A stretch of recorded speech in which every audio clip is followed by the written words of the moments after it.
Selamat berjumpa kembali dengan kami, channel Film Legenda Nusantara. Dalam channel ini, kami akan menyajikan cerita-cerita legenda, cerita-cerita sejarah Nusantara, kejayaan Nusantara. Semoga kita semua akan menyadari bahwa negara kita, Nusantara, adalah negara yang sangat luar biasa. Salam NKRI. Kemelut Blambangan bagian 126. Begini, Kanjeng Adipati. Biarlah hamba bersama istri hamba yang menjadi utusan. Kami berdua akan menyusup keluar dari kepungan dan langsung menuju ke kota Raja Mataram untuk mohon bantuan. Para senopati menangguk-angguk menyetujui, akan tetapi sang adipati menggeleng kepala kuat-kuat dan menggoyang tangan kanannya. Tidak, hal itu tidak tepat. Andika berdua dibutuhkan di sini untuk memperkuat pertahanan kita. Harus diatur agar orang-orang lain saja yang menjadi utusan. Kalian berdua harus memperkuat pertahanan. Akan tetapi bagaimana caranya? Semua orang bertanya-tanya dengan bingung. Saya mengetahui cara itu. Tiba-tiba Muryani berkata lantang. Sekarang sudah senja, sebentar lagi malam tiba dan malam ini tidak ada bulan. Dalam kegelapan malam ini kita dapat menyelundupkan beberapa orang utusan untuk keluar.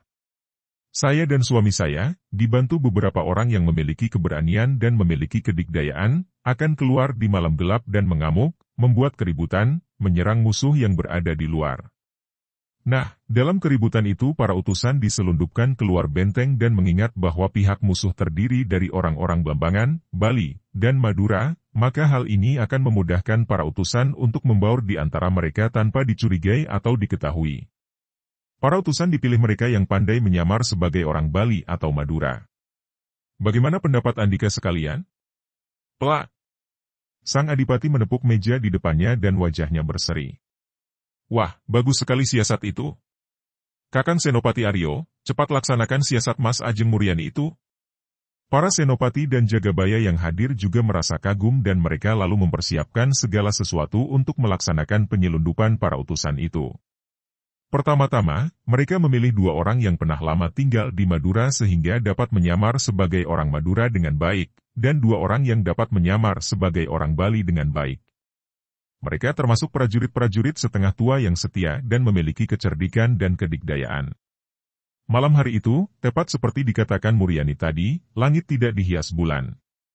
Dan agaknya alam membantu usaha itu karena bintang-bintang terhalang mendung hitam sehingga malam itu gelap gulita. Dalam keadaan gelap seperti itu, tentu saja pasukan Blambangan tidak melakukan serangan, bahkan mereka agak mundur, menjauhi dinding kota untuk menjaga agar tidak mendapat serangan gelap yang mendadak. Akan tetapi, biarpun agak mundur, mereka tetap melakukan pengepungan ketat sehingga biarpun orang dapat keluar dari pintu gerbang, dia tidak akan mampu keluar dari kepungan itu. Setelah semua dipersiapkan, Parmadi dan Muryani, diikuti 5 orang senopati yang memiliki aji kanuragan yang cukup tangguh, keluar dari pintu gerbang. Mereka bertujuh langsung lari ke depan dan ketika bertemu dengan prajurit-prajurit musuh yang berjaga di lapisan terdepan, mereka lalu mengamuk. Tentu saja keadaan menjadi gempar. Para prajurit musuh menyalakan obor dan 7 orang itu segera dikeroyok. Mereka mengamuk dan sebentar saja belasan orang prajurit musuh roboh terkena pukulan atau hantaman senjata 7 orang itu. Ketika para senopati Blambangan mulai berdatangan terdengarlah kentungan dari dalam benteng Pasuruan. Itulah isyarat bahwa 4 orang utusan yang diselundupkan sudah keluar dan dengan mudah, dalam keadaan kacau itu mereka berempat dapat membaur dan pura-pura hendak ikut mengeroyok 7 orang pengacau itu. Mendengar ini, Parmadi membentak nyaring. Para pengeroyok berpelantingan dan bentakan itu pun merupakan isyarat bagi Muryani dan 5 orang senopati untuk berlari kembali ke pintu gapura yang segera ditutup kembali setelah 7 orang itu menyelinap masuk.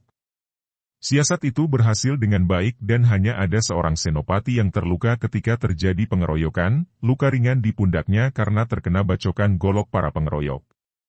Siasat yang dilaksanakan atas usul Muryani dan Parmadi ini memang baik dan cerdik. Akan tetapi pihak Blambangan mempunyai banyak tokoh yang tidak kalah cerdiknya. Peristiwa malam itu membuat Tejakasmala dan Satyabrata menjadi curiga. Tidak mungkin orang-orang seperti Parmadi dan Muryani hanya keluar dari benteng sekadar mengamuk dan membuat kekacauan saja. Tentu ada maksud tertentu di balik perbuatan mereka itu. Kata Satyabrata kepada Tejakasmala, didengarkan oleh Bagawan Kalasrenggi. Dugaan itu benar sekali, Raden Satyabrata. Kata Tejakasmala yang menghormati wakil Kompeni Belanda ini karena dia sudah merasakan kesaktian orang setengah bule ini. Saya pun merasa curiga, tentu itu merupakan siasat, mungkin untuk memancing perhatian kita. Benar, Adi Tejakasmala. Aku mempunyai dugaan bahwa mungkin mereka menggunakan waktu terjadi keributan itu untuk menyelundupkan orang keluar dari benteng dan menyusup di antara para prajurit kita. Mungkin saja mereka adalah orang-orang yang bertugas mencari bala bantuan dari Mataram. Wah, kalau begitu gawat sekali. Kita harus mencegah mereka pergi mencari bantuan ke Mataram. Kita harus dapat menguasai Pasuruan sebelum bala tentara Mataram datang menyerang. Kata Bagawan Kalasrenggi. Jangan khawatir, Paman Bagawan. Saya akan menyuruh 2 orang pembantu saya, Cakrasakti dan Candrabaya untuk membawa seregu prajurit Bali pilihan untuk melakukan pengejaran dan membinasakan para utusan yang diselundupkan itu. Demikianlah, malam itu juga, 2 orang senopati Bali itu membawa 2 losin prajurit Bali untuk melakukan pengejaran dan pencarian terhadap orang-orang yang diselundupkan keluar.